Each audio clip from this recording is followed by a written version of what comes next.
I was the first one to be picked up, so they put me in a cell. They locked me in there in this degrading little outfit. Hey, I don't want anybody left. Violating the rules, I'm under simulation! I gotta go to a doctor, anything. Jesus Christ, I'm burning up inside, don't you know? I've never screamed so loud in my life. Never been so upset in my life. It was an experience of being out of control. I just fucking can't take it. Stanford University, Northern California, one of America's most prestigious academic institutions, and in 1971, the scene of one of the most notorious experiments in the history of psychology. I was interested in what happens if you put good people in an evil place. Does the situation outside of you, the institution, come to control your behavior, or does the things inside of you, your attitudes, your values, your morality, allow you to rise above a negative environment? The negative environment Zimbardo chose to test his ideas was a prison. He would convert the basement of the university's psychology department into a subterranean jail. We put prison doors on each of 3 office cells. In the cells, there was nothing but 3 beds, and there was actually very little room for anything else because they were very small. And here we had solitary confinement, which we call the hole. And in the hole was the place where prisoners would be put for punishment. It was a very, very small area. When you closed the door, it was totally dark.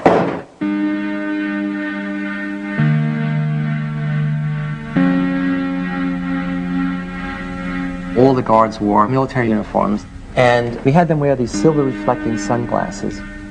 And what it does is you can't see someone's eyes, and so that loses some of the humanness, the humanity. In general, we wanted to create a sense of power. That is, the guards as a category are people who have power over others, in this case, power over the prisoners. A decade earlier, psychologist Stanley Milgram had also looked at how we respond to authority. In order to understand how people were induced to obey unjust regimes and participate in atrocities such as the Holocaust, he set up an experiment. Volunteers were told they were taking part in scientific research to improve memory. Would you open those and tell me which of you is which, please? Teacher. Learn. Separated by a screen, the teacher would ask the learner questions in a word game and administer an electric shock when the answer was incorrect. He was told to increase the voltage with each wrong answer. Cloud. Horse. Rock. House. Answer. Wrong. 150 volts. Answer. Horse. Experiment. That's all. Get me out of here. Get me out of here, please. Continue, please. Go right on. I refuse to go on. Let me out. You refuse to go on? The experiment requires you continue, teacher. Please continue. Participants didn't know that the learner was really an actor and the so-called shocks harmless. You're going to get a shock. 180 volts. Oh. I can't stand the pain. Let me out of You here. can't stand it. I'm not going to kill that man there. I mean, who's going to take the responsibility if anything happens to that gentleman? I'm responsible for anything that happens here. Continue, please. All right, next one. Slow. Walk, dance, truck, music. Two-thirds of volunteers were prepared to administer a potentially fatal electric shock when encouraged to do so by what they perceived as a legitimate authority figure. In this case, a man in a white coat. 375 volts. I think something's happened to that fellow in there. I don't get no answer. He was hollering with less voltage. Can't you check in and see if he's all right, please? Milgram's findings horrified America. They showed that decent American citizens were as capable of committing acts against their conscience as the Germans had been under the Nazis. Like Milgram, Zimbardo was interested in the power of social situations to overwhelm individuals. His experiment would test people's responses to an oppressive regime. Would they accept it or act against it. Zimbardo's experiment was conducted against a backdrop of civil rights activism and protest against the Vietnam War. There was a sense of student power, student dominance, and student rebellion against authority in general. It was from the student body that Zimbardo selected his participants. After passing tests to screen out anyone with a psychological abnormality, they were paid $15 a day. Each was randomly assigned to the role of guard or prisoner. It was a prison to me. It still is a prison to me. I don't look on it as an experiment or a simulation. It was just a prison that was run by psychologists instead of run by the state. I was 20, and that September I was going to college, and it would be nice to have a summer job, but there sure wasn't a lot of time left. And I looked in the want ads, and I found this thing which was just going to fit. It was just 2 weeks. Once you put a uniform on and are given a job to keep these people in line, you really become that person. Once you put on that khaki uniform, you put on the glasses, you take the nightstick. I was on summer break from my first year in college, and I was looking for a job. Had to choose between that and making pizzas. That sounded like a lot more fun. As well as running the experiment, Zimbardo took on the role of prison superintendent. He began by briefing the guards. I said, you have to maintain law and order. If prisoners escape, the study is over, and you can't use physical violence. You can create a sense of fear in them. You can create a notion that their life is totally controlled by us, and that there'll be constant surveillance. We have total power in the situation, and they have none. Prisoners were brought to the basement prison, blindfolded, to confuse them about their whereabouts. They were stripped and deloused. Of course, the guards started making fun of their genitals and humiliating them. And really, it's a start of what's known as the degradation process, which not only prisons, but lots of military-type outfits use that process.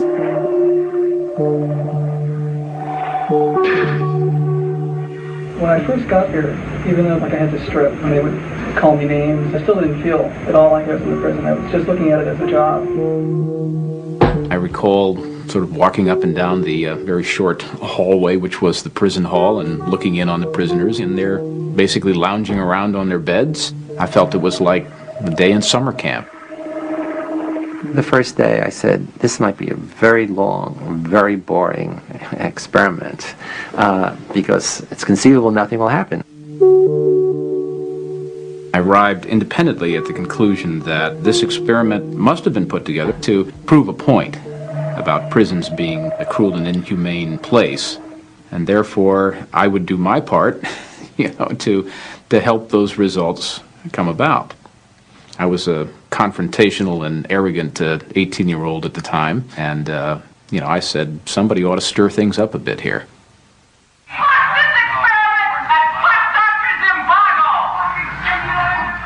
On the second morning, the prisoners had decided to stir things up as well. The guards found some of them had used their beds to barricade their cell. Prisoner 8612 was one of the ringleaders of the rebellion.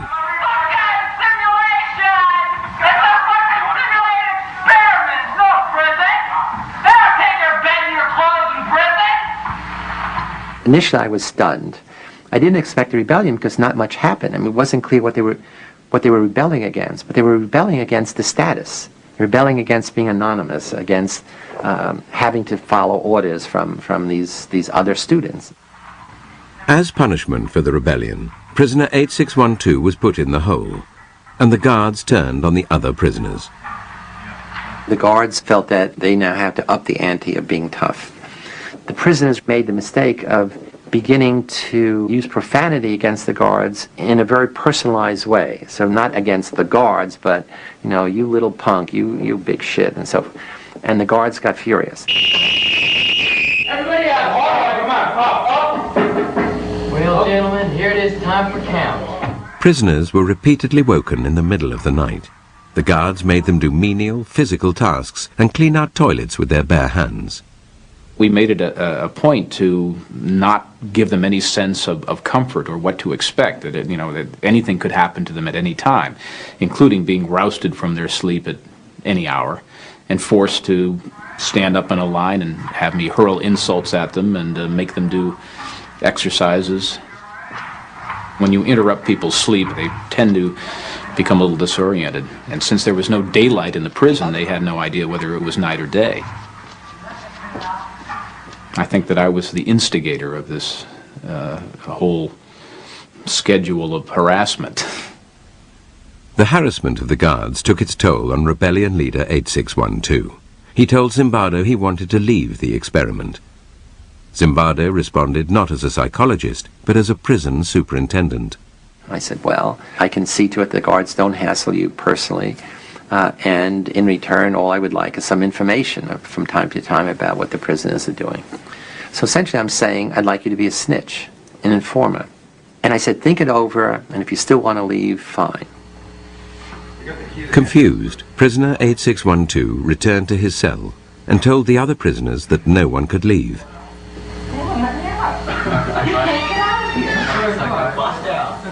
He believed that we wouldn't let him go, although we've never said that. But the fact that he was the ringleader of the rebellion, and he told the other prisoners, they won't let you leave. And that really transformed the experiment into a prison. I was told that I couldn't quit. And at that point, I just felt totally hopeless. More hopeless than I'd ever felt before. Soon after returning to his cell, prisoner 8612 started showing signs of severe distress.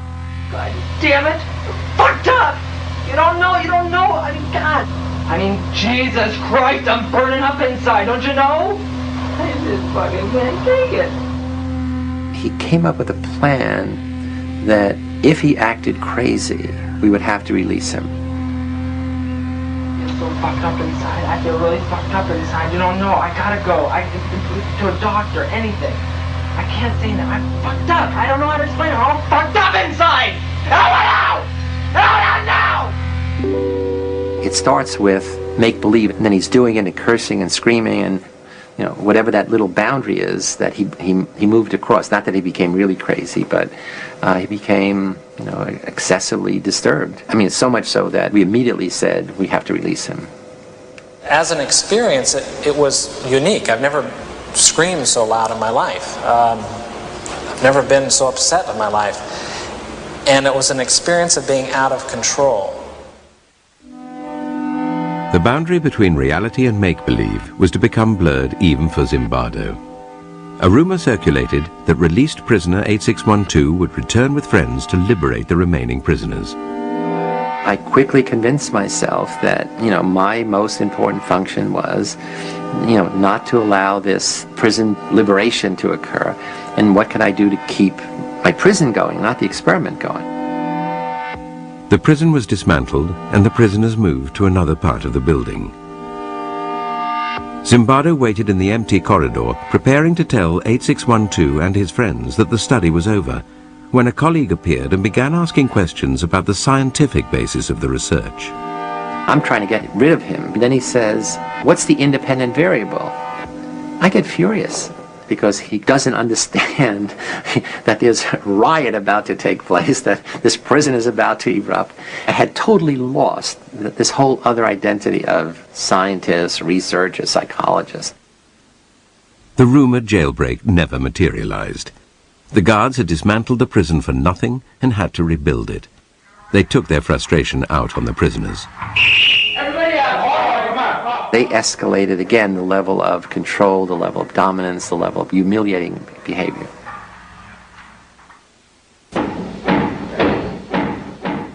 "819 was the next prisoner to rebel against the harassment of the guards. He barricaded himself in his cell and refused to take part in the count. You're not only not getting a cigarette, but for as long as the cell's blockaded, you're going to be in solitary when you get out. For 819's disobedience, the guards made his cellmates do mindless work.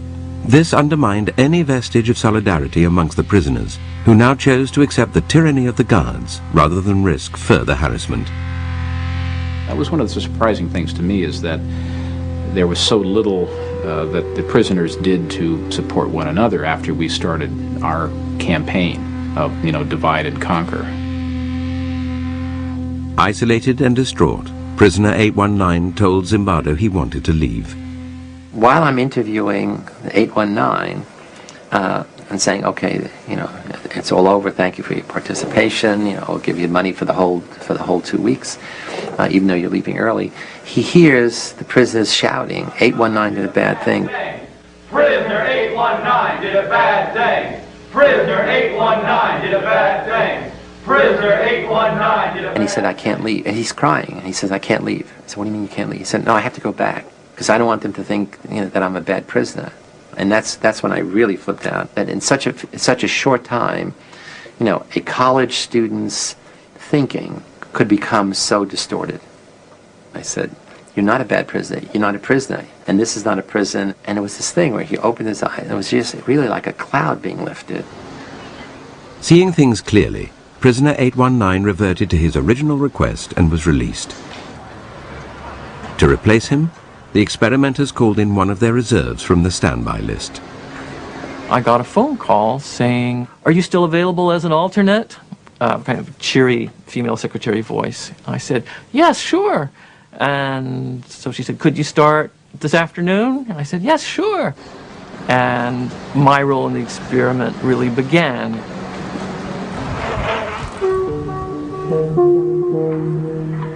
I was blindfolded and then stripped and supposedly deloused. He came into a madhouse, full blown.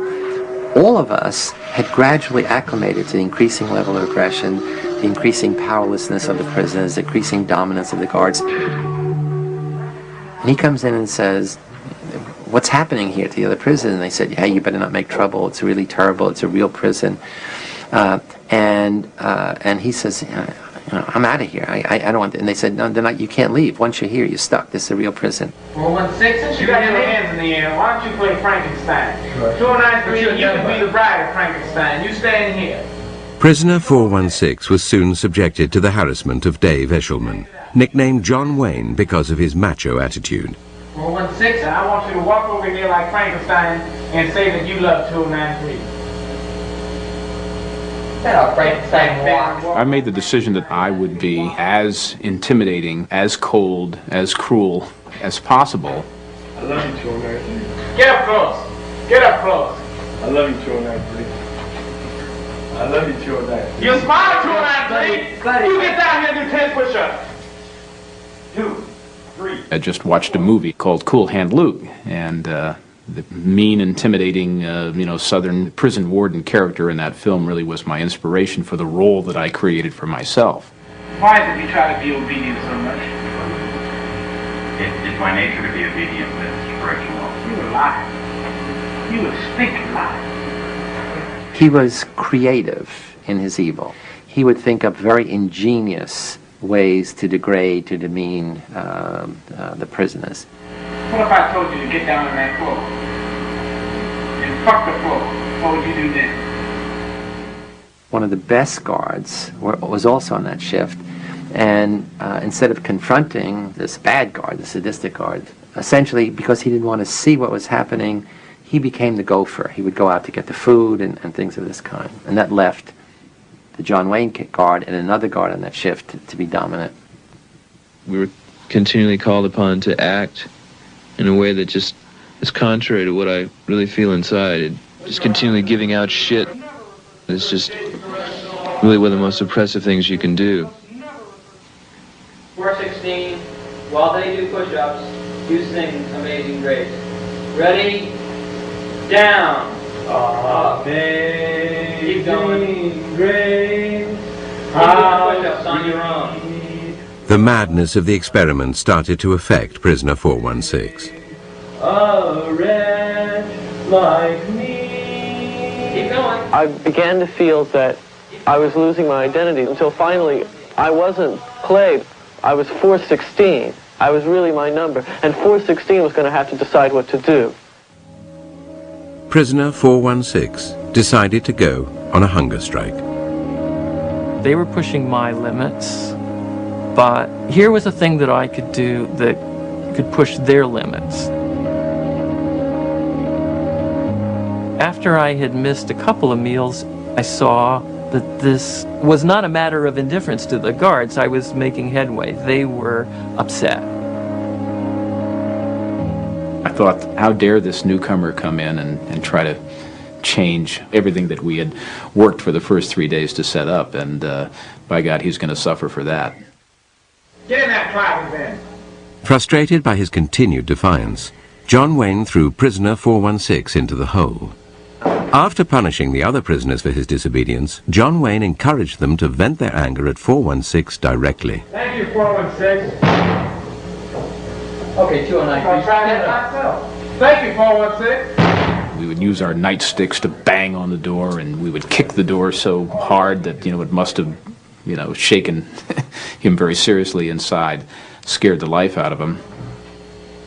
He yelled at me and threatened me and actually sort of smashed a sausage into my face to try to get me to open up. But I didn't have any intention of eating until I was out. 416 should have been at some level a hero, because he's willing to oppose the authority of the system. In fact, the prisoners accept the guards' definition of him as a troublemaker. I remember some of them saying, would you eat, goddammit? We're sick and tired of this. And, that was proof that, there was no solidarity, there was no support between the prisoners. While 416 was still in the hole, John Wayne made a final attempt to break him by giving his fellow prisoners a choice. They could vote to release him by making a small sacrifice. You can give me the blankets and sleep on the bare mattress, or you can keep your blankets and 416 will stay in another day. Now what will it be? I'll keep my blankets. What will it be over here? I'll keep my blankets. How about 546? I'll give you my blanket, Mr. Correctional Officer. You don't want a blanket. We got 3 in favor of keeping the blanket. We got 3, guess 1. Keep your blankets, 416, you're going to be in there for a while. So just get used to it. The study showed that power corrupts, and how difficult it is for people who are the victims of abuse to stand up and defend themselves. Why doesn't anybody who is being abused by a spouse or something like that just say, stop it? And we realize now that that's not as easy as it sounds. By the end of the 5th day, 4 prisoners had broken down and been released.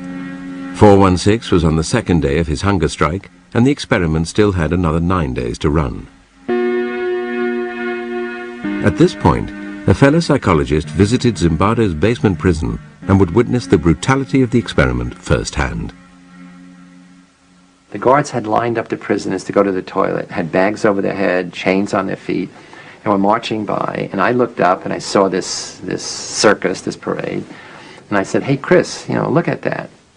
I looked up and I just began to feel sick to my stomach. I had this just chilling, sickening feeling of watching this, and I just, I just turned away, and I just let loose in this emotional tirade. I just lost it. I was angry, scared, I was in tears. And I'm furious. I'm saying, you're supposed to, we had a big argument. You're supposed to be a psychologist. This is this interesting dynamic behavior in such a few days. But I'm going through this whole thing, the power of the situation. She says, no, it's that young boys are suffering, and you are responsible. You're letting it happen. I said, oh my God, of course you're right. The next day, Zimbardo ended the experiment. Studies like his stimulated heated debate about the ethics of using human subjects. Clearly, young men suffered, verbally, physically. Prisoners felt shame in their role, guards felt guilt. So in that sense, it's unethical. That is, nobody has the right, the power, the privilege to do that to other people. In the wake of experiments like Zimbardo's and Milgram's, ethical guidelines changed, introducing greater safeguards to protect participants. In the Stanford experiment, Zimbardo might have spared his volunteers distress had he not taken on a dual role in the study. If I was going to be the prison superintendent, I should have had a colleague who was overseeing the experiment, who was in a position to stop it at any point, or I should have been the principal investigator and get somebody who was going to be the prison superintendent. I realized that was a big mistake, to play both those roles and be shifting back and forth. After the experiment, Zimbardo brought all the participants together to talk about their experiences. John Wayne would now come face to face with the hunger striker he had tormented. I was a little worried. I said, oh my God, he's really going to come down on me hard now, now that we're on equal footing. It harms me. How did it harm you? How does it harm you? Just to think about it, you mean that people can be like that? Yeah. It let me in on some knowledge that I've never experienced firsthand. Because I know what you can turn into. I know what you're willing to do. When I look back on it now, I behaved appallingly. It was just horrid to look at. I think I tried to explain to him at the time that, what you experienced and what you hated so much was a role that I was playing, that's not me at all. I love you too, Dad. He was trying to dissociate himself from what he had done. That did make me angry. Everyone was acting out a part and playing a role. Prisoners, guards, staff, everyone was acting out a part. It's when you start contributing to the script, that's you. And thus it's something you should take responsibility for. I didn't see where it was really harmful. It was degrading, and that was part of my particular little experiment to see how I could... Your particular little experiment. Yes, Why don't you tell me about that? I was running little experiments of my own. Tell me about your little experiments. Okay. I'm curious. I wanted to see just what kind of verbal abuse that people can take before they start objecting, before they start flashing back. If I have any regret right now, it's that, I made that decision, because it would have been interesting to see what would have happened had I not decided to force things. It could be that I only accelerated them, that the same things would have happened, but we'll never know. If the extreme nature of Dave Eshelman's behavior tested the prisoners, it also presented the other guards with a choice, to intervene or not. It surprised me that no one said anything to stop me. They just accepted what I said, and no one questioned my authority at all. And it really shocked me. Why didn't people, when I started to abuse people so much, I started to get so profane that, and still people didn't say anything. There were a few guards who hated to see the prisoners suffer. They never did anything which would be demeaning of the prisoners. The interesting thing is, none of the good guards ever intervened in the behavior of the guards who gradually became more and more sadistic over time. We like to think there is this core of human nature that good people can't do bad things, and that good people will dominate over bad situations. In fact, one way to look at the Stanford prison study is that we put good people in an evil place, and we saw who won. Well, the sad message is, in this case, the evil place won over the good people. It did show some very interesting and maybe some unpleasant things about human behavior.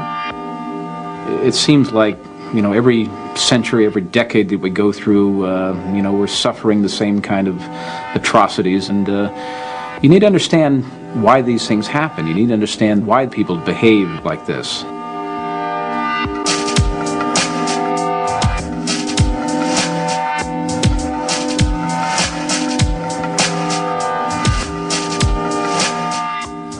There's a similar experiment starting this Tuesday night on BBC Two. Details coming up next.